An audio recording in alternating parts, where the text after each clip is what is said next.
Hey guys, welcome back to the channel. So as the title says, I finally got my HC Motions in the mail and we're going to be installing it today. So if you saw a couple weeks ago, I removed my old VLAN taillights to install the stock ones back on. That video was pretty highly viewed just for me removing those. So today I'm actually go ahead and unbox them, do a quick review, see all the details in them, and then install them on the car. So stay tuned.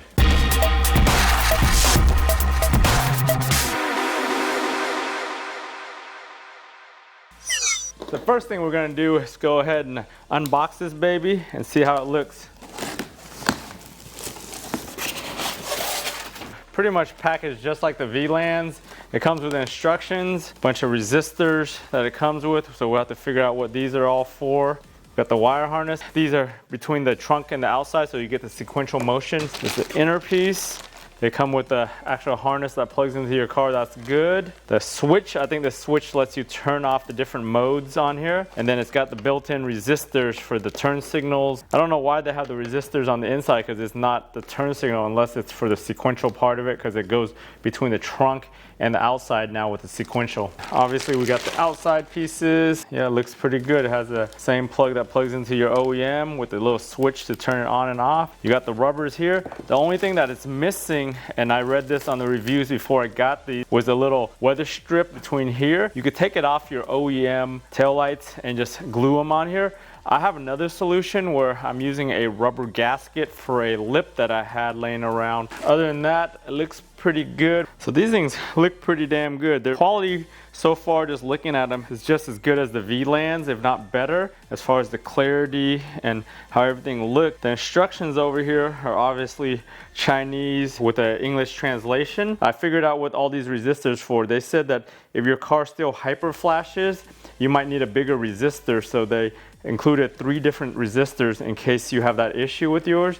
And then these wires, obviously I mentioned earlier, for the sequential between the inside and the outer, which is not something that comes with OEM. I won't need them for sure because I have a LED flasher on my car already, but if you still have your conventional flasher, you might need these depending on if you have an older model or a new model IS with how much resistance is in there. And then I figured out on the back side here why the resistors on the inside instead of the outside. Since we have a sequential on this, they actually pass the signal through over here onto the other side, so that's why the resistors here and not on the outside like you would expect it if it had this turn signal on the outside here. And for some of you guys on my other video that asked me about the fog light, so this light actually uses these 3 right here on the inside as a fog light, and the thing comes pre-wired already. If you have a non-USDM car, which I think in Europe is required to have a taillight fog light, it's already pre-wired, so all you really have to do is connect it up and use those 3 right there as a fog light. So both sides have that already, so you shouldn't have to worry about that as far as fog light goes. I know depending on the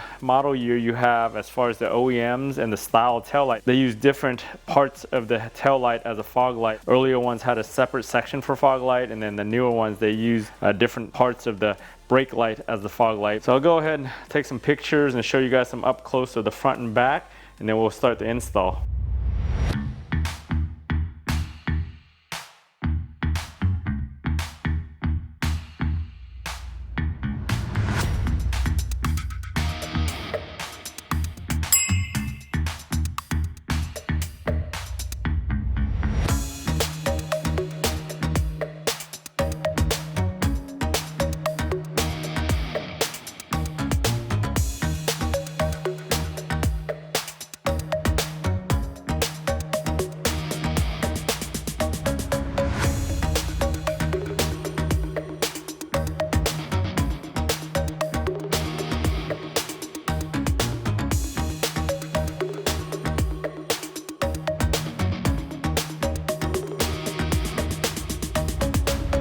So as I mentioned earlier, I'm going to use this part number right here, which is off like an 07 or 06 Camry Sport, and it's the rear lip little trim with the kit that comes with that thing. So this goes between the lip and the bumper to protect it. It's the perfect shape. It's like a T-shaped rubber with some 3M double-sided tape that fits perfectly in that groove. I'm gonna go ahead and tape that on for that added protection to keep that water and moisture from the edge of those taillights. So we'll go ahead and fit this onto here. First what I want to do is just get it the right size, cut it, make it a little bit longer than you need. You could always just trim it later. So you want to stick it with the tape side to the red because that's going to get you the most surface area. You want to peel the orange sticker off, exposing the 3M gray. Just start on the corner here and just kind of wedge it in there. You just want to tuck it into there for now, and then you don't want to stick it yet until you have it all perfectly aligned. Once you're good with that, so that's a nice good seal there. I'm going to take one of these little wedge pry tools and just kind of push the back of it so it sticks to the lens. And once it goes on the car, it should wedge against the body. There it is. Added a little weather stripping right there. So we gotta do the outside part now. This one's gonna be a little bit harder because much longer, and then we have to curve down to maybe like an inch around the curve here. And that curve is gonna be the hard part to try to get this thing through. It should be the same as that other side where we just wedge it against the red.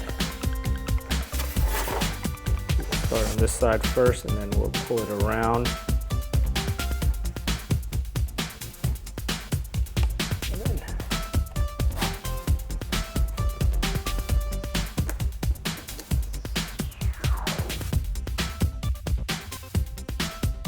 This time, I'm gonna do a little different on that side. I think I'm gonna just hold it down first, pull the tape. I just pull it as I go. Kind of like how you're supposed to do spoilers too. You use 3M tape.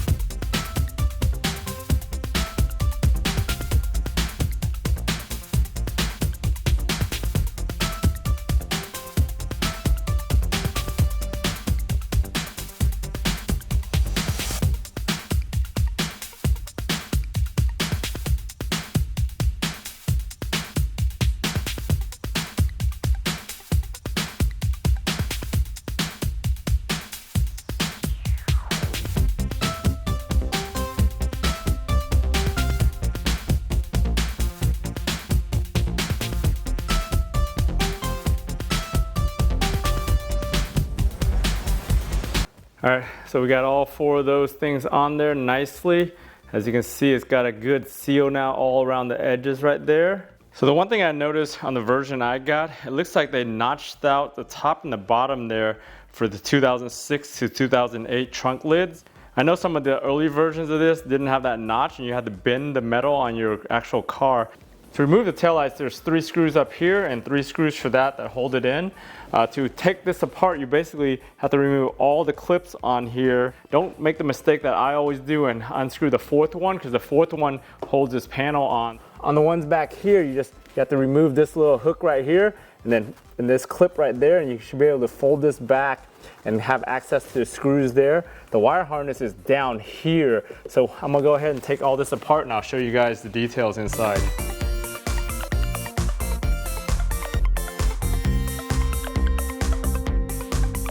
So here we got it.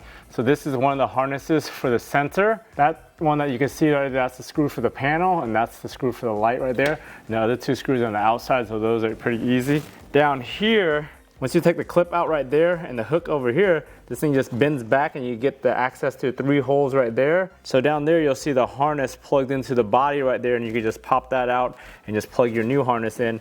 One of the things we have to do is we have to run that sequential wire through this thing. There's teeth that grab both sides that go clamped in, so it's a little bit hard.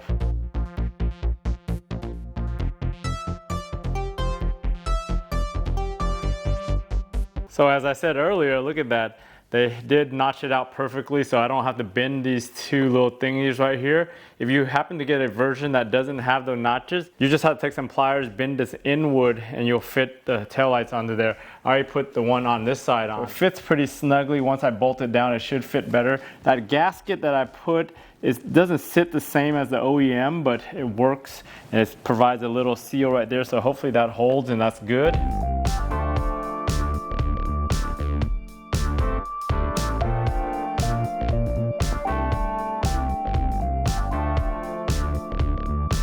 So as I mentioned earlier with the fog light, since this is a USDM car, we only have 3 of the 4 wires that go on here, but on the taillight side, there's actually a 4th wire, which is that green wire, and that's gonna be probably your fog light there. The other wires are the ground, the reverse light, and the parking lights and brake lights.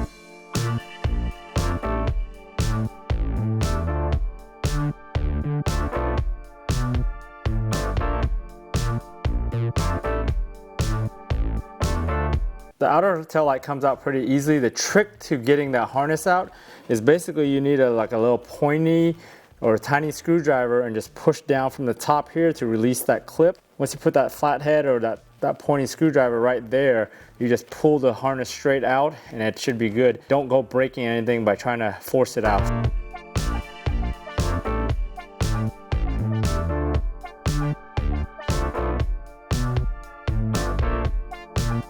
Another little detail I just noticed is since these taillights bulge out a little bit more, that little lining right here doesn't fit as well and snug right into there like the OEM taillight or even the VLANs. I believe the VLANs had matched this curve perfectly so now you can see there's about a 1/4 inch to a 1/2 inch gap right there between this spacer and the lens. It's no big deal. It's more aesthetics when the trunk lid is open.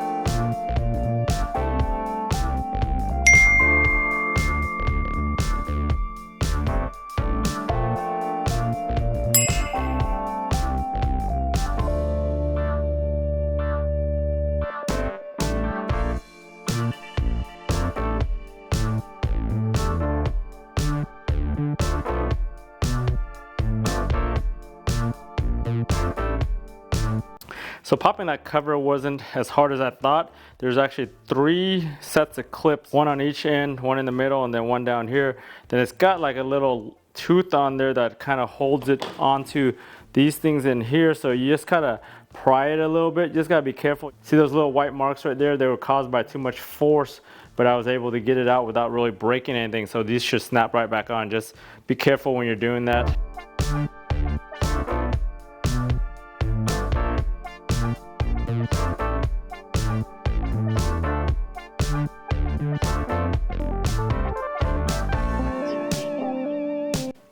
On the trunk side, as far as fishing the wire goes, you can basically plug it up and then fish it through the back side, and then there's a hole right here by the arm that just goes right perfectly along the arm, and it goes down the arm, and then you just go through the panel and right down there and plug it in. I'm gonna go ahead and zip tie this with some wire management to get it all nice and neat, and then we'll put the covers back on. So we got everything zip tied and managed.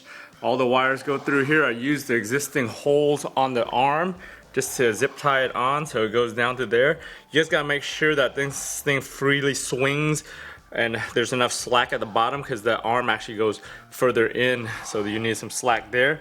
And you just pull it over to here and just plug it into the side over here, down there, and then just, if you want to, you could zip tie some more back there to get some wire management. I'm just gonna kind of leave it loose and hanging back there because it's not really interfering with anything.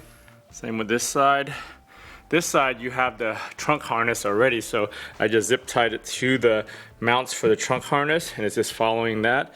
Ooh yeah, there we have it. Look at that. Looks good as hell on here now. I haven't put everything back together yet. I just went ahead and just checked the gaps and checked everything, and it looks spot on right now. So I'm gonna go ahead and turn on the lights and see how this baby looks.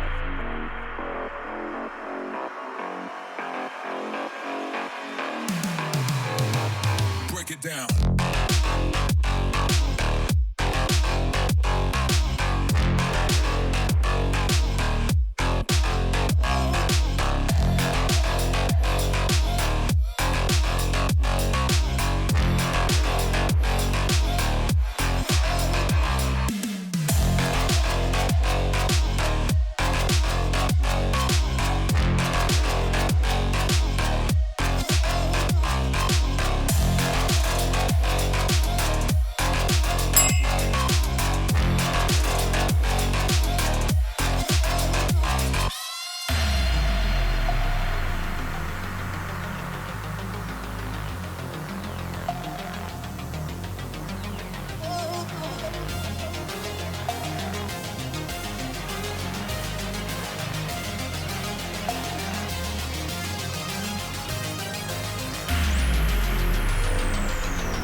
So this thing comes in basically 2 modes. So you just push this once to set it into one mode, and then again to set it back to solid.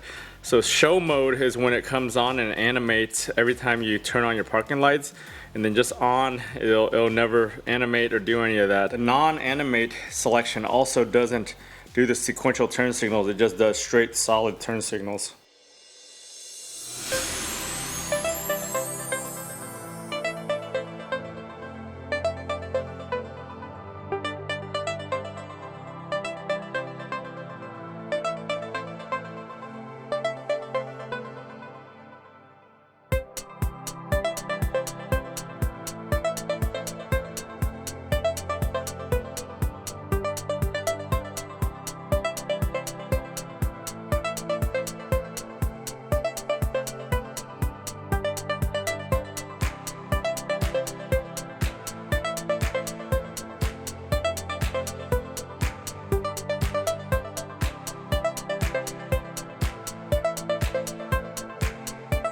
Hey guys, thanks for joining me all the way to the end of this video on installing these new HC Motion taillights on my car. This is a huge upgrade from the VLANs with the new sequential signals that match my VLAN headlights, even though those are going to be given away soon once I get around to that. If you guys are interested in these same taillights that I got, I'll leave some links down in the description, both for eBay and for AliExpress. I got these from AliExpress. They shipped in about 4 weeks from the time I ordered them until the time I got to my door. It was pretty quick considering all the supply chain and shipping issues right now, so I was pretty happy with that. With all these different projects I do on my cars, on my house, or in the garage, if I can do it, you guys can do it too. That's why I make these videos, so you guys can get some confidence and do this stuff yourself. If you haven't subscribed to the channel to stay on top of all my different projects on my IS250, my IS300, or all the different projects that I have going on in my garage, go ahead and subscribe, turn on the bell notifications. I usually try to upload at least once or twice a week different projects I'm doing, whether it's on the car, or on the garage, or on the house. I want to thank you guys for watching, and I'll talk to you guys next time.